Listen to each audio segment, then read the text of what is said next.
How to fix image and video uploading errors in Facebook. So the first thing you want to do is go ahead and make sure that your Facebook is of the latest version.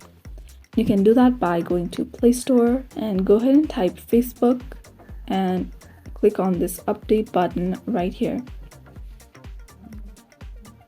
So the next option is, if you go to Facebook and long press on it, go ahead and click on App Info. So click on this force stop button right here, and also go ahead and clear your data by clicking on it, and clear your cache as well, and restart your Facebook, reopen it, and try to re-upload your image and your video. Now sometimes this error also occurs because of network problem, so you can try and switch between your Wi-Fi and your mobile data, or you can turn your Wi-Fi on and off and then try to re-upload your photo or your video in Facebook.